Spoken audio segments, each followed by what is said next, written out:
Well, it's October again. With the season upon us, I wanted to do something very special for the holiday, considering previous years I didn't have time to do much of anything really. I love the Halloween season, but I have to admit, as a kid I didn't really get to go trick-or-treating or dress up in costumes and all that. Because I grew up in a strict Christian household and trick-or-treating and celebrating Halloween was off limits. So to substitute, I watched a lot of Halloween specials growing up in the late 90s/2000s. That tradition continues to this day, seeing how I obviously have no children of my own to take trick-or-treating, and I'm too shy to go to parties. Last year, James Rolfe did his annual Cinemassacre Monster Madness Marathon, but he talked about some of his favorite Halloween specials he grew up with. I liked the idea and I wanted to do something similar. TV, after all, was a big part of my childhood, especially during the holiday season. So that's why we're here today, looking back on some of my favorite Halloween specials from my childhood in the late 90s to the 2000s. So let's get started. The 90s. When it comes to Halloween specials, where would be the right place to start? Of course, we all know the more evergreen specials like Garfield's Halloween Adventure, The Simpsons Treehouse of Horror specials, and of course, It's the Great Pumpkin Charlie Brown. They're the ones we all grew up with, and I make a point to watch them every year. But how about Halloween specials for younger viewers? When I was a little one, the 90s were full of shows for preschoolers who in turn had their own Halloween specials. There was Sesame Street's Elmo Says Boo, the home video Barney's Halloween Party, as well as episodes of shows like Bear in a Big Blue House, Blue's Clues, and Out of the Box, which were Halloween themed. Because the audience were really little kids, these usually focus on the pretend play aspect of the holiday rather than any spooky stuff. As I got older, I also enjoyed my fair share of sitcoms, many of which I saw as reruns when I was a preteen in the 2000s, but since these came out in the 90s, I'll talk about them here. Of course, you got some famous Halloween themed episodes like the Evil Dummy Stevel episode of Family Matters, and its follow-up. Everyone knows those. Some of my other favorites are the Martin Halloween episode with the haunted house. Sabrina the Teenage Witch has several Halloween episodes, but my personal favorite is the one with Molly Dolly. You don't toy with Sabrina, especially if you're a toy. Really?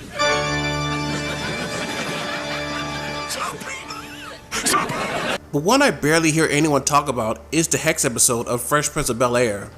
Even though the Halloween theme is pretty much a background thing, in this episode the family sees a psychic to speak to Hillary's ex-fiancé from the dead. How did he die, you ask? Splat.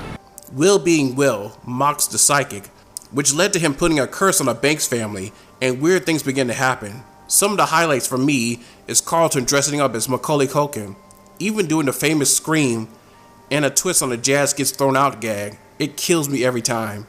There were several Halloween movies in the 90s, but 1993 saw the release of two films that arguably defined a generation, Nightmare Before Christmas and Hocus Pocus.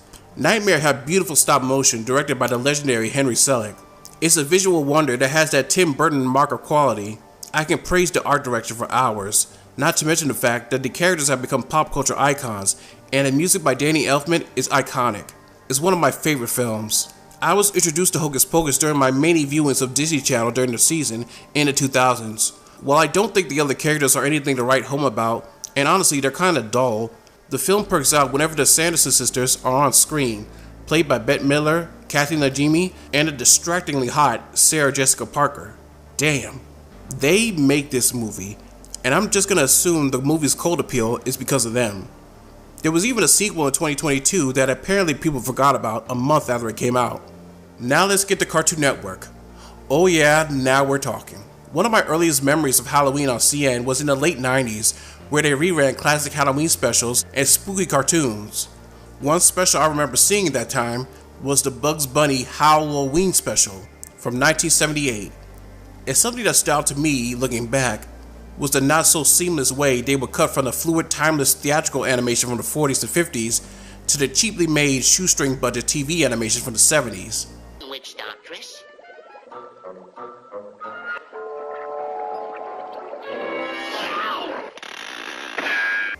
I remember the Halloween Tree, the Hanna-Barbera special based on a Ray Bradbury story, and starring Leonard Nimoy.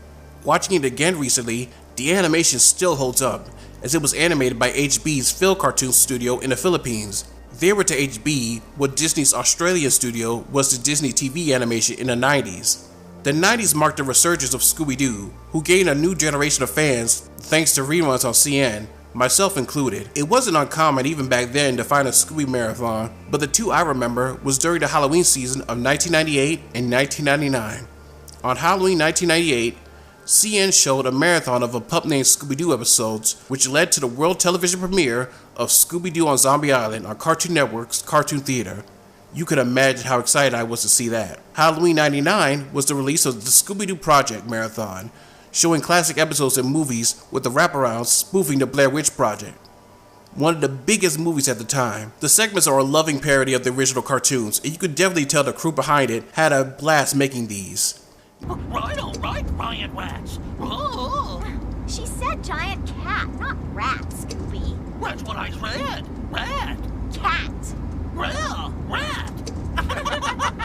Before we continue, if you like this or any of my other videos, I would ask you to consider supporting me on Patreon, where every dollar goes to production like software expenses and getting these out on a regular basis. You could get early access, a special credit, shout out to a YouTube, Twitch, or blog, a commission by me. You could even request a HANNA-BARBERA or Tom and Jerry special for the FUNTASTIC legacy of HANNA-BARBERA MINISODES, which could be anything from this list. If you don't want to, you could also donate to me on Ko-fi. And liking, commenting, subscribing, sharing, and clicking the bell icon is much appreciated. Thank you all so much for your support. And now, back to the video. Happy Halloween from the superstation. Nickelodeon always did it big during the holidays with the cartoons and sitcoms, with sweepstakes events like Nick or Treat, Say It Slowly, and Halloween specials of their shows. There was Doug's Halloween Adventure, the Switching Hour episode of All Real Monsters, the Halloweeny episode of The Adventures of Pete and Pete, just to name a few. While not technically Halloween, Cousin Skeeter had a spooky episode involving a haunted house. Cousin Skeeter was one of my favorite shows as a kid, but nowadays it's been forgotten.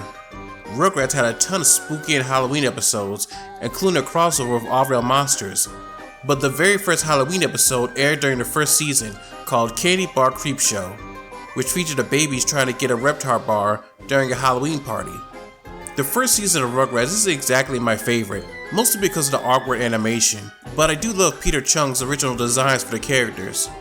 Arnold's Halloween from Hey Arnold is unique because the whole special is a take on the mass hysteria caused by Orson Welles' 1938 reading of War of the Worlds, even going as far as to get Maurice LaMarche, a known Orson Welles impersonator, as the voice of the Welles-esque TV host.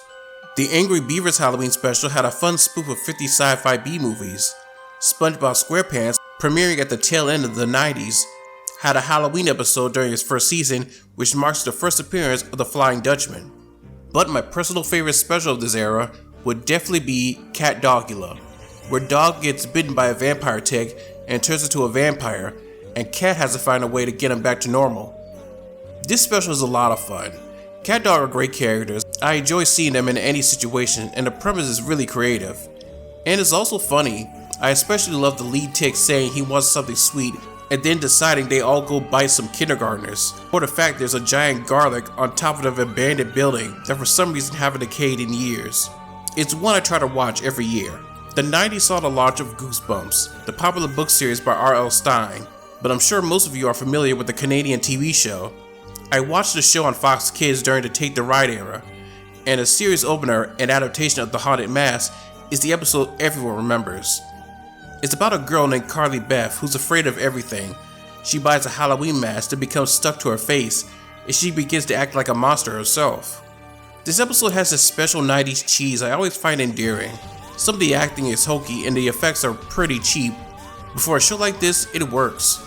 It also features wraparound segments with R.L. Stine in the same fashion as Rod Sterling from The Twilight Zone, or the Crypt Keeper from Tales from the Crypt. The Disney Channel had two original movies, Under Wraps and Halloween Town. Under Wraps featured three kids who stumble upon and befriend a mummy, who must return to his tomb at midnight on Halloween. It's corny, sure, but it's entertaining.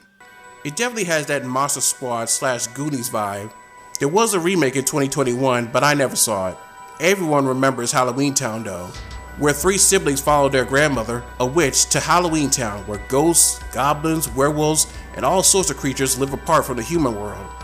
There's a lot of creativity and imagination with these puppets, costumes, and world building. Halloween Town introduced my generation to the late great Debbie Reynolds. And watching it again, it made me realize how charming she was as an actress. You just enjoy watching her. Halloween Town was such a huge hit. It launched several sequels in the 2000s, including one where for some reason they switched out the main girl with Darcy's Wild Life. To this day, I don't know why they did that. Disney Saturday Morning Block, one Saturday morning, had a tons of Halloween episodes for their shows, like Pepper Ran, Recess, and Doug after they acquired the franchise from Nickelodeon. Here's some honorable mentions. A Peeking in the Brain Halloween, Tiny Toons Night Ghoulery, Halloween from King of the Hill, Korn's Groovy Pirate Mystery from South Park. Come on, I'm a sucker for a good Scooby-Doo parody. And Timon and Pumbaa's Jamaica Mistake. No, it's not technically a Halloween special, but the spooky atmosphere and the fact that they go to the haunted house for a treat, I think it counts. Well, that's it for the 90s. Join me on Halloween as we take a trip to the 2000s. Trick or treat, smell my pits. Feed me chocolate, give me zits. Wreck my teeth, make me sick. Make me hurl a Halloween brick. Comb the country, scour the town.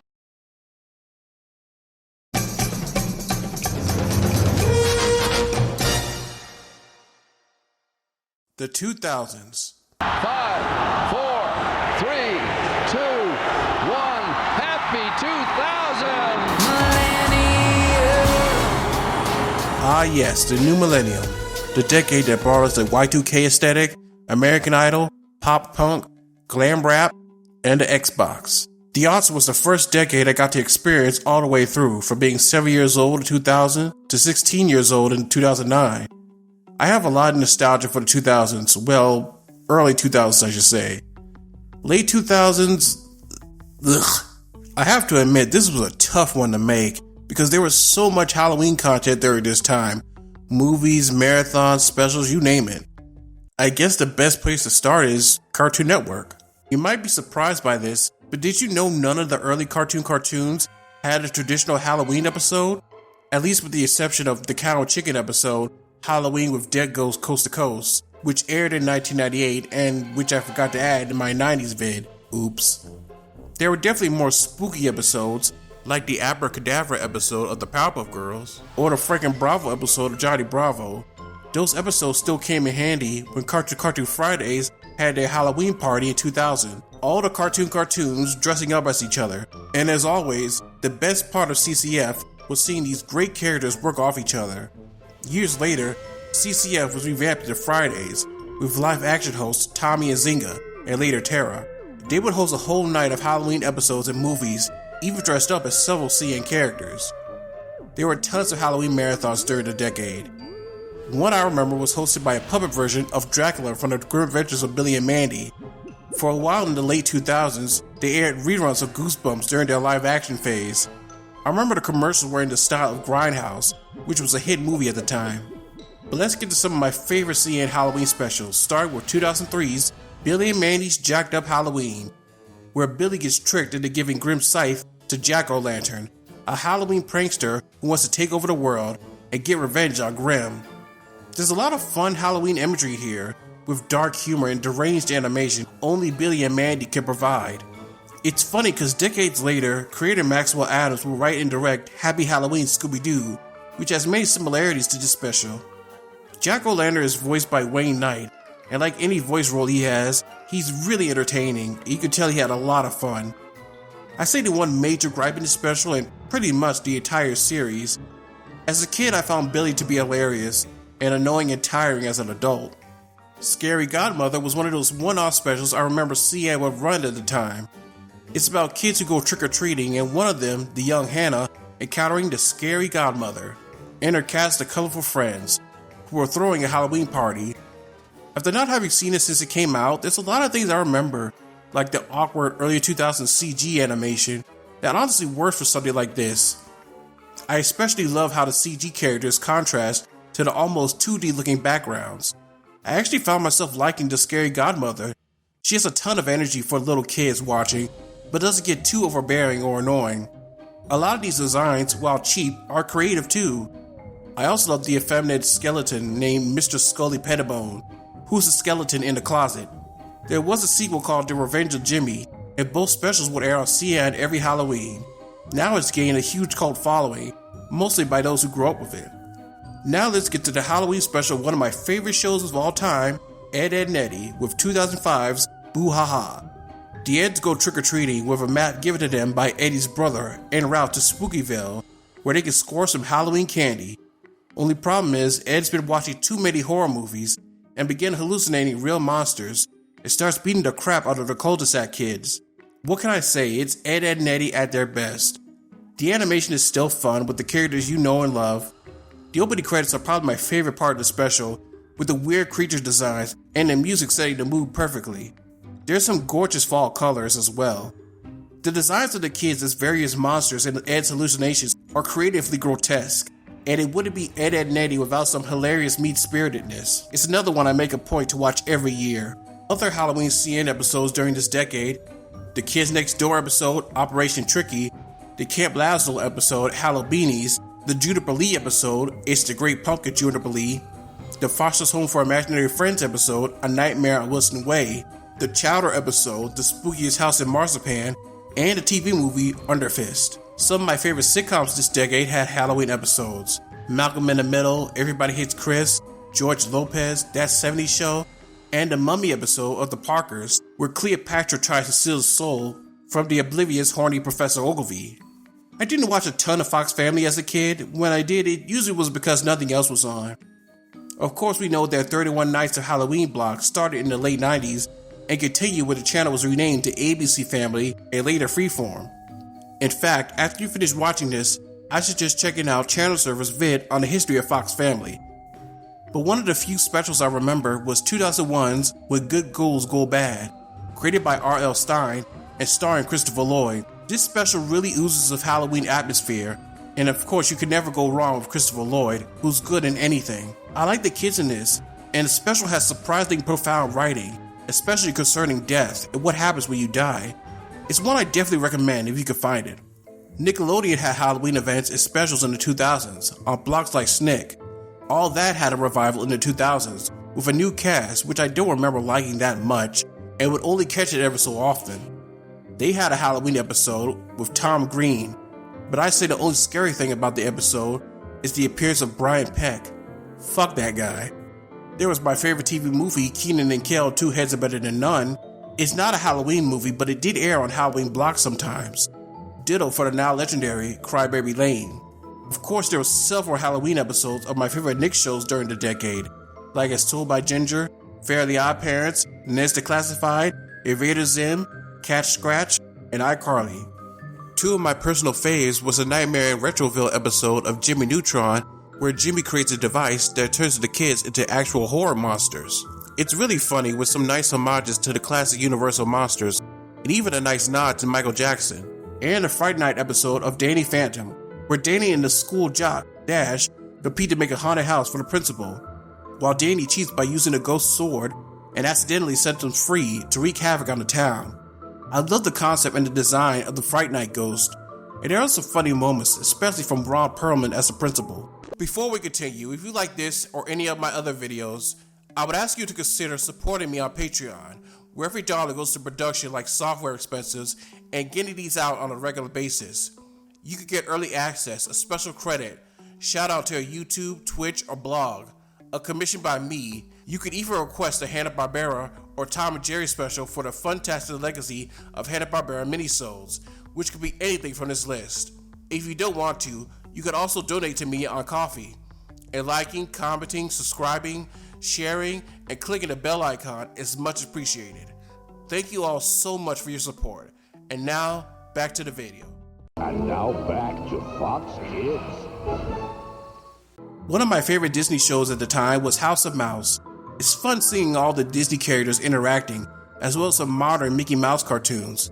But I especially love Mickey's House of Villains, where all the Disney villains took over the club and showed spooky cartoons, one of them being my favorite classic shorts, The Lonesome Ghost. I started watching Disney Channel regularly late 2002. I think I stopped around mid-high school, so anything after Sunny with a Chance was after my time. though I did check out some cartoons from time to time. I watched a lot of their popular shows, and they had some of the best Halloween episodes, like The Proud Family, where Penny turns into a superhero and saves her family from a ghost played by Ving Rhames. Oh, and also Little Romeo guest stars. You don't get any more early 2000s than that. Or Kim Possible, where she lies to get out of trick-or-treating to go to a party, and the substance takes over her body the more she lies. And a Frankenstein parody from Phineas and Ferb.